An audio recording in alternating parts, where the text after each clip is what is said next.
Hi guys, আমরা 6 ফ্লোরের কাজ করতেছি। এখানে একজন ডাসা ধরে নিচ্ছে আর একজন রুমে রুমে রেখে দিচ্ছে। তো দেখেন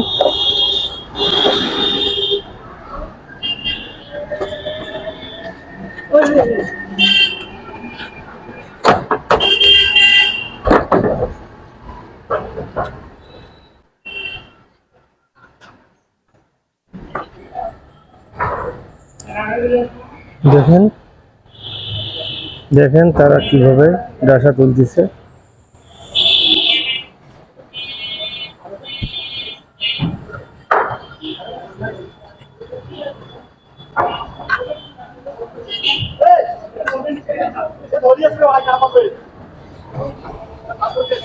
তো আজকে এতটুকুই ডাসা তোলা দেখাইলাম।